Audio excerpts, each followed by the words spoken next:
We are Steven and Jill. Together, we've been buying and reselling land since the 90s. Our data-centric approach leaves our buyers asking, how can you sell it so cheap? Here on the Land Academy Show, We answer that and more. Steven Jill here. Hey. Welcome to the Land Academy Show, entertaining land investment talk. I'm Steven Jack Butala. And I'm Jill DeWit, broadcasting from sunny Southern California. Today, Jill and I talk about the real profit on a 10,000 unit mailer. It costs like $5,000 to do a mailer, a 10,000 unit mailer, which is a huge one, by the way. If you're brand new, you never want to do one that big. But here's a hint on the answer. You make more than $5,000. One deal can do it. Exactly.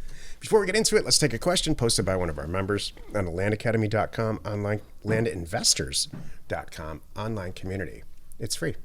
Charlie wrote, so I was opening my PATLive account after deciding I don't like talking on the phone, and it's holding my business back. And I saw one of the things that they specialize in is real estate sales. They're currently answering my phone for mailers, but I didn't even know that they would do sales. My first instinct is to just use them on cheap property where I find myself repeating everything that's already in the ad when a potential buyer calls. Is anybody using them for sales? How is their salesmanship? I mean, if they sell one property a year, it pays for itself. I think I have to do it. I've honestly not used them for sales. So, I mean, you're an expert at this stuff, Jill. You mind if I ask you a couple of questions? Uh-huh. Like interview style? Uh-huh. There's something bigger and deeper going on here. And I'm certainly not picking on this person at all. We all have stuff that we love to do, and we all have stuff that's not our favorite task to do in these real estate deals. Mm-hmm. So this person is very stating something that has fascinated me since the beginning of my career in real estate. You post a perfect posting. You buy a piece of property for $10,000, you post it for $25,000. Mm-hmm. You have a perfect posting. Mm-hmm. It gives all the information you could ever want, utilities, all of it. Yet, to this day, buyers call and say, hey, where are the utilities on this? Like, what's the psychology behind the same questions over and over and over again from these buyers? Well, first I would argue, I want to make sure, if you get this, there's a chance that you miss something now and then. There's a chance that you forgot to put the taxes in. So I would pay attention to that. If I get the same question, like, oops, I forgot to add that, because that can easily happen. Then otherwise, there's just people that are not real buyers. There's tire kickers out there and everything. That's what I think. I'm sure every person, I don't care what kind of product you sell, there's a percentage of people that don't bother looking at, the description, and they go, is it really baby blue? Sure it's not navy blue? How blue is the baby blue? You know what I mean? Who knows? There's something of that nature. But other than that, if you do a really good posting and you spell it out correctly, hopefully and you're getting in front of the right people too, by the way. This is not, just, you're marketing to the right community. You're hopefully getting the right calls, and it's just kind of a, hey, I'm about to drive out there. Just want to make sure your website's up to date and it's available. Yep. Or, hey, I'm going to buy this. I need to wire some money over tomorrow. How can I lock it in right now? Kind of thing. If you do everything right in the acquisition and in the presentation of the property online, that property should sell it in 1 or 2 weeks or less. The problems come, and all these questions that are related to sales like this come when property doesn't sell as fast as you think it should, or you're overpricing it, or a combination of those things. So, I've long said there's 2 reasons a piece of property doesn't sell quickly. Number 1, you paid too much for it, and you're trying to sell it for too much, or number 2, it's not reaching the right people. So sales, and you shouldn't be getting that much phone calls. What I would argue. Somebody should be calling you and saying, boy, I did all the research. If I have any questions at all, I said, why is it so cheap? And the answer is, because I'm in this business, and that's... Congratulations. Yeah. Don't tell anybody. That's what I tell them. Good for you. I can mark it up if you want me to. No. Okay. If it make you feel better, I'll charge a little more. But here's what. And this I think is where we're going to end. I want to end with this is if you wrote a great posting, it sold them right then. That's I think the point that we're trying to make here. So, and I would not personally write a crappy posting and expect PATLive or anybody else to sell it.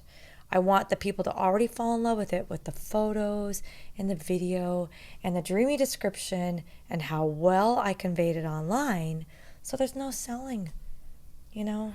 If you get excited about it during your acquisition process, like Jill talked about yesterday, where maybe the purchase agreement comes back signed, or the seller says, okay, I will sell it for X, and you're staring at it on NeighborScoop or Parcel Factor, wherever you're looking these properties up, and you're like, oh my gosh, this is a fantastic deal. That's exactly what's going to happen when you go to sell the property. Exactly. So we talked about this on the Thursday call this week. There's no reason in this economic environment, which is a real good one for us, by the way, that you should be buying marginal property. You should be, every deal that you do right, you should send out so much mail that this taps into the topic today, every single deal that you're doing is like, I can't believe I just bought this property. And it's very easy to do. Right. So sales, I don't think you need to use PATLive for sales at all. For acquisitions, I get it, but they're not.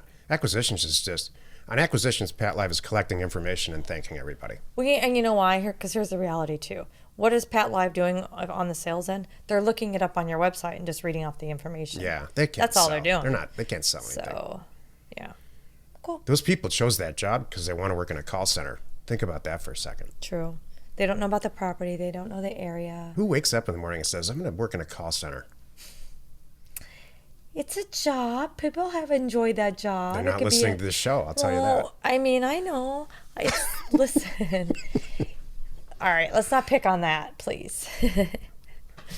Today's topic, the real profit on a 10,000 unit mailer. This is why you're listening. Let's do some math real fast. 10,000 unit mailer costs about $5,000. How did I come up with that? You got to buy the data, and you need to send it in the mail. So it's between 50 and 60 cents per unit to get it in the mail. So that's data included, everyone. That's what we provide to the planet. Yeah. Jill and I are the FYI. data. Yeah, I always forget to mention this. Yeah, tip. We're the data providers, and we are the mail. The mail. So think about this: for 60 cents, you could get all the ownership records. I got to hit this home, please, because I really need to get this out there, and then get it in the mail. Nowhere can you do that. Think about it. I know people out there spending more than $1 to get stuff in the mail, and it breaks my heart. Me too. They're not even getting the data for that. Right. So okay, now I'm done. I just had to get that out there. Well, Jill and I have spent years setting up a system for people at Atlantic. We don't talk about the stuff, and I'm not selling anybody anything. I'm just informing you. We've spent years putting the right people in place at offers to owners and data compiling and mail merge. There's a lot of stuff. Jill and I tend to skip along the top on this show, but there's a lot of stuff that goes on behind the scenes, and she's right.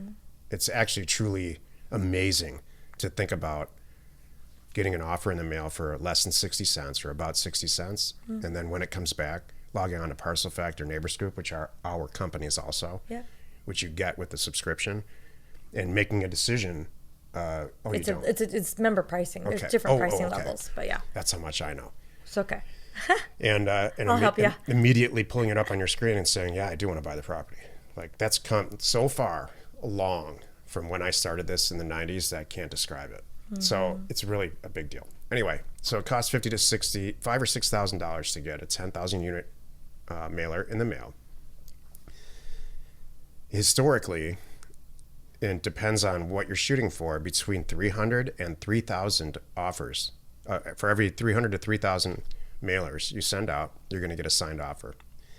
If you properly add zeros, like we've been talking about for the last year or so, you're going to buy a piece of property for $20,000 to $30,000 and probably sell it between 50 and 60. So let's just say you make 20 grand, like after the way better end of the deal.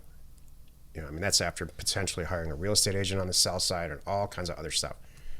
So you spent $6,000 to do 3 $20,000 net margin deals. I'm good with that. That's a very, very, very, I don't know what I'm doing, realistic number. For us, a 10,000 unit mailer will probably do at least 10 deals. Probably more, but let's just say 10. Think. So we spent $6,000 to make about $200,000. And that's a regular month for us. I'm good with that. So, I wanted to put this in here because people ask me this stuff all the time. Some of the other things that they ask me are things like, well, you guys have the show. I don't have a show. That's the difference between you and me. My numbers aren't going to be like that. The show has nothing to do with us buying the actual sales of real estate. True. And our margin yield. True. Oh, Yeah. Steve, but you guys have all this experience. There's no way you're going to make a mistake pricing. I make mistakes pricing mailers every single month. I like this game. Let me take some other things like... This is funny. Oh, I'm gonna make mistakes. What do you? Do you make I don't mistakes? have any. Or how about I can scrape up the money to send out the mailers, but man, I can't afford to buy all this stuff. What do? You have all the money, so you can make that happen too. Well, we use Land Tank just like you do. Or Land Academy deal funding. Yeah.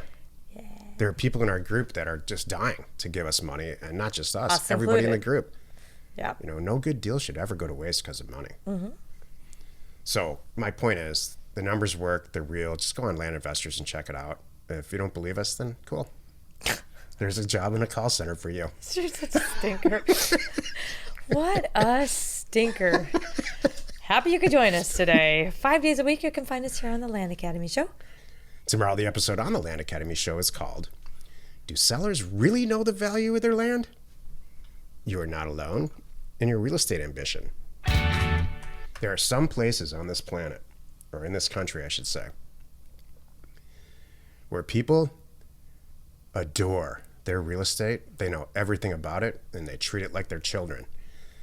The vast majority of other places, they just don't care. They have other stuff to do in their life.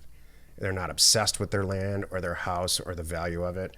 Maybe they'll do 2 or 3 or 4 real estate deals in their entire life, and it doesn't lead them around like with a ring in their nose. They don't led around by the real estate situation. So California is one of those places, and we'll get into it tomorrow on the show in a lot of detail. But I believe truly it's well founded in California because property values just continually go up constantly, and so a lot of people have had extremely positive financial experiences, so they choose to concentrate on it versus someplace like, I don't know, West Virginia, where it's very common to buy a house for $80,000 and 20 years later sell it for 90 or 70.